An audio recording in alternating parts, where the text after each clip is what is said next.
مشکا شریف کی روایت ہے، نبی اکرم صلی اللہ علیہ وسلم نے ارشاد فرمایا، اللہ تعالیٰ کو دو قطرے بہت زیادہ پسند ہیں، محبوب ہیں۔ ارشاد فرمایا، پہلا قطرہ جو اللہ کے خوف سے نکلے، یعنی ندامت سے بہائے ہوئے آنسو اللہ تعالیٰ کو بہت زیادہ پسند ہیں۔ ایک دوسری روایت مبارکہ میں ارشاد فرمایا کہ اللہ تعالیٰ کے ہاں یہ قطرے قیمتی خزانہ ہیں کہ اللہ تعالیٰ نے فرشتوں کو حکم دیا ہے کہ زمین پر جاؤ، جو میرے بندے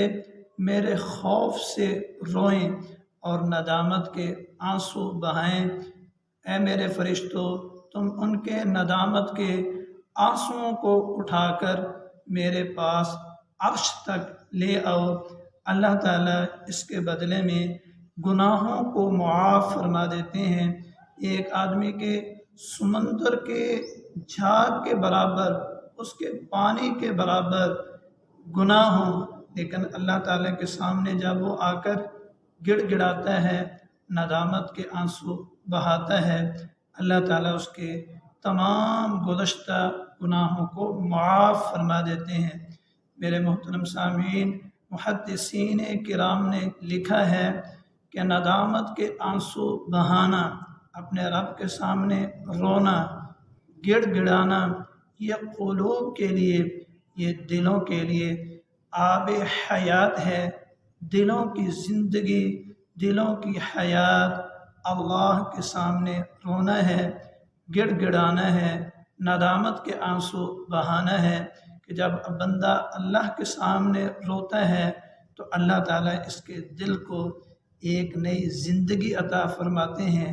نئی روشنی عطا فرماتے ہیں کہ جس کے ذریعے سے یہ دنیا کے اندر بھی کامیاب ہوتا ہے،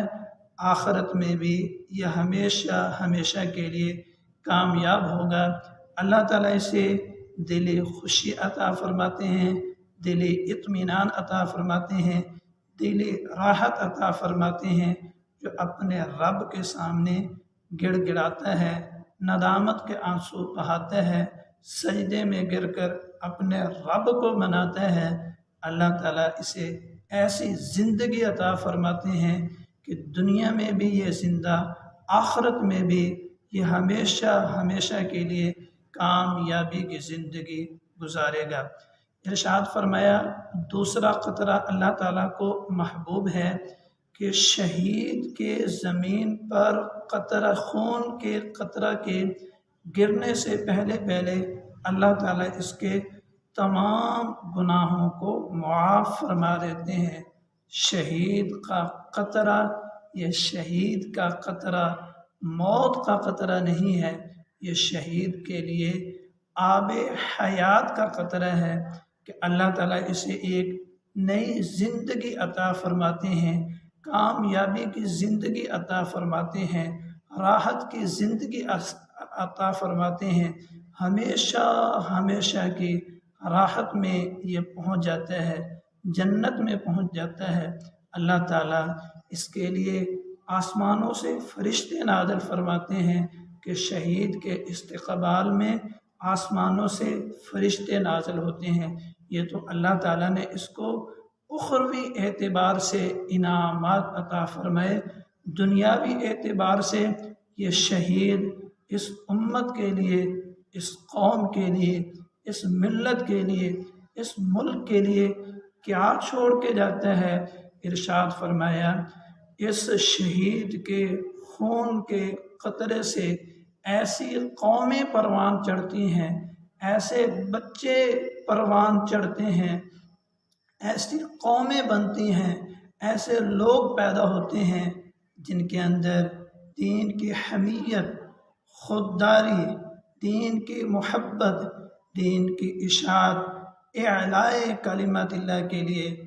مر مٹنے والے جذبات ہوتے ہیں۔ میرے محترم سامعین، یہ دونوں قطرے مسلمانوں کے لیے